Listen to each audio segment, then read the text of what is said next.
by alphas and saved by betas.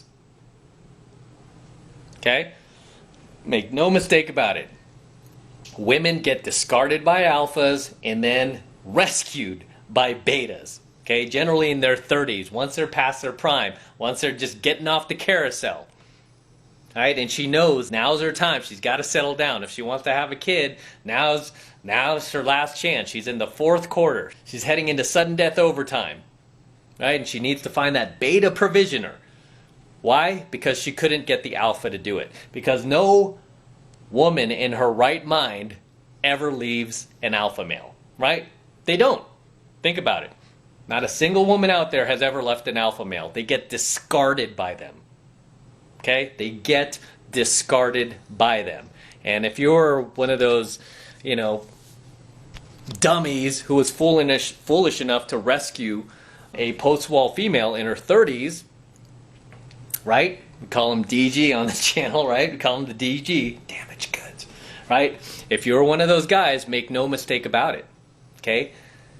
It's not that she broke up with the alpha Chad, she got discarded by him, okay? Even if she tells you that, yep, I dumped his ass, I ended it. I was the one who ended it. The reason why she ended it is because he did so much shit to her that it got to the point where she had no choice. She had no choice. And it's usually because he stopped coming around anyway, right? He was done with her. He was over her. And now it was to the point where he was just calling her like as a booty call. He was just calling whenever he felt like it.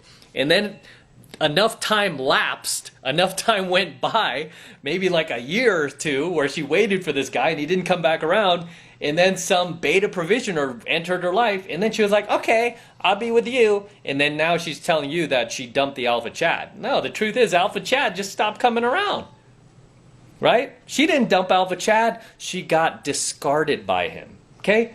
Discarded, because these girls who are in their 20s, riding the carousel, banging these bad boys, dating the alpha bad boys, dating the alpha Chads, make no mistake about it, man. These chicks, they didn't want to dump the guys. Are you kidding me? You think any, girl in her 20s who's at the height of her sexual prime and is, banging these alpha bad boys, do you think she wants to dump any of these guys? No, of course not. Right? These chicks, I've seen these chicks just make all sorts of excuses for these guys, protect these guys, even when family and friends are like, girl, that guy Chad is not good for you. Oh my God, he's a flake. He's probably cheating on you. I saw him at the mall with this other girl. Then he was at the bar with some other girl, and then he's probably seeing you when when in the middle of the night when he finally catches a break. He's totally cheating on you. He has alcohol problems. He has drug problems. This guy's not good for you. She will come up with all sorts of rationalizations for why he is the way he is. She'll make all sorts of excuses for him. Okay? She will literally bold-face sit there in front of her closest family and friends and be like, no, girl, he's going to be okay. He's fixing himself. He's really a good person. How many times have you heard these girls just say some really crazy shit like that about some really bad, abusive guy that they're dating? No, deep down, he's really a good person. He's not like that. He's a good person. And, he's telling me he's going to change. He's going to change. They will do all sorts of things, go to all sorts of crazy lengths just to keep this guy. I mean, she will go to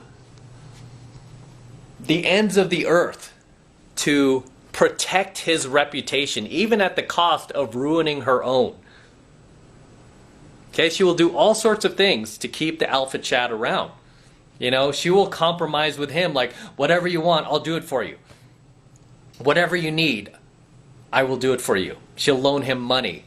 She'll go bail him out of jail. She'll loan him her car, right? She'll quit her job for him. She will do all sorts of things for this alpha bad boy that she would never do for the beta provisioner.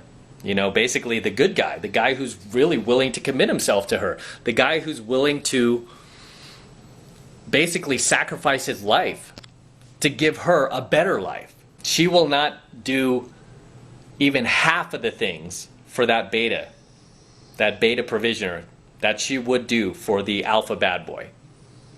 Because again, you know, these are the guys that get these women hot. Get them all hot, right? Impregnate them, leave them high and dry, turn them into single moms, turn them into damaged goods, ghost them.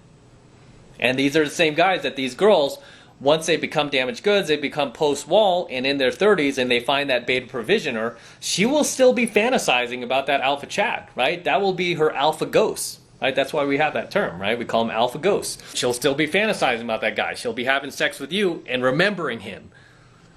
Crazy, right? Crazy. But at the end of the day, make no mistake about it, no woman in her right mind dumps an alpha male, right? They get discarded by them. Okay? They get discarded by them. And then they get saved, aka rescued, by the beta simp. Right? Which is what I never want you guys to become. I never want you guys to become that beta simp that rescues these women who rode the carousel. Right? They basically wasted their entire SMV on some alpha dickhead who had no intention of being there. No intention of staying with her. Right? His life was a wreck. I don't want you to be with these type of girls. Okay? Because they're damaged.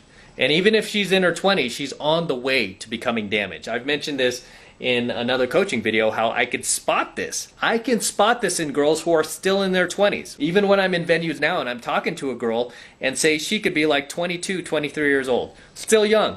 I generally will ask a girl questions like when I'm in the building comfort and rapport phase of my 5 steps to doing a proper approach with a girl. When I'm in my building comfort and rapport phase with her, I will ask her about her previous relationships. Oh, what was the last guy you dated like? Oh, okay, cool. What type of guys do you normally go for? And generally the girls will be pretty honest. They'll be like, oh, well, the last guy, yeah, he was kind of abusive. Yeah, he was kind of abusive and, you know, kind of like emotionally abusive. And sometimes they'll even say physically abusive, right? And I'll say, what was the last guy like before him? What was he like? Oh, yeah, he was kind of the same. Red flag, red flag. This chick is on the way to becoming damaged goods. Especially if these girls are hot, without fail, of course they're going to have, like, good guys, right? High value guys who are trying to marry them off in their 20s, offering them the world, and I'll ask them about that too. I'll say, are you telling me you've never had a good guy, right? Like a guy who has his shit together, just want to marry you off? And the girl like, oh yeah, there's this one guy, he was like a real estate agent or a real estate broker. He made really good money, really nice guy. He took me to the best restaurants. He always picked me up and he was always like smelling good and he would always open my door and he always paid for me too. My last boyfriend never paid. I was always paying. But this guy, this real estate guy, he was a really good guy. What happened to him? Oh yeah, I just wasn't really attracted to him. Like really, why? Was he ugly? No, he was really good looking. What was it about him? I don't know. I just wasn't attracted to him. You know why she wasn't attracted to him? It's because he wasn't treating her like garbage. He wasn't treating her like shit. And these girls who become damaged goods, right, and are on the way to becoming damaged goods if they're in their 20s, the reason why these girls go for guys that are, you know, to use a very loose term, bad men, that are bad for them, is because they have self-esteem issues. So you'll notice a lot of these girls who become damaged goods have low self-esteem, especially the ones that are what I call former hotties that are now in their 30s, 40s, and beyond, that you could tell, like back in the day, this chick was smoking hot. You know, when she was in her 20s, she was smoking hot. Why is she now like 50 years old and still single? Are you trying to tell me not a single good guy has come along and offered this girl the world? Of course they have, right? In reality, of course they have. She's probably had dozens upon dozens of great, high-value guys come along and offer to sweep her off her feet, pay for her entire lifestyle. The chick would never have to work a day in her life. You know, and good-looking guys, too. And she said no to them because they were not abusive enough. They did not treat her like shit. They did not treat her like garbage, like a lot of these guys that, you know, that she considers alpha males, right? The alpha bad boy. they did not treat her piss poorly like that. And unfortunately, these chicks who become damaged goods, they are emotionally damaged. That's why they need that type of abuse in order to feel loved, in order to feel worthy, because they don't, like, deep down inside, they don't feel worthy of a high value male. And this is why I tell you to stay away from these girls who are damaged goods. I mean, a lot of times they have daddy issues too, but a lot of it comes back to low self-esteem, not feeling good enough. A lot of these girls have very, very deep insecurities too. And when I say deep, I mean deep. And a lot of these girls too, I would say overwhelmingly most, if not all of them, are extremely, extremely hypergamous. Like, the second you turn your back, the BBD comes along, the bigger, better deal, they're gone. Or they will use that as an excuse to start treating you like shit and start sabotaging the relationship, because she knows that, hey, I've got a higher value male than you, I don't need to deal with you, and then she'll start sabotaging the relationship.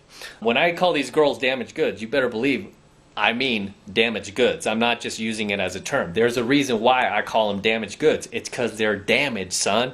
You know, they can't see a good guy if he like walked in front of her. And obviously, clearly, like I said tonight, a lot of these girls, especially these former hotties, have had good guys just offer them the world, and they've turned them down because they were that. They were good guys. They did not turn her on sexually because they were too nice. They had their shit together. They weren't bumming money off of her. I mean, essentially, these guys were too boring for her, right? They were too boring for her.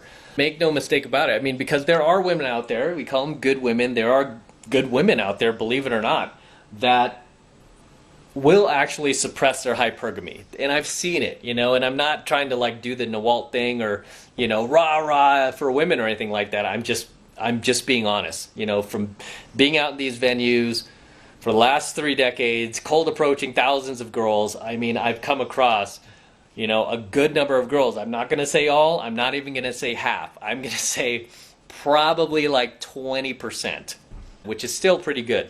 Right? I'd say 20% of the girls that I've met out there that are able to suppress their hypergamy, even though they are attracted to like the alpha Chad type, just that bad boy stuff, like deep down inside, they know like this guy is never going to be a great long-term partner. He's going to be a bad investment.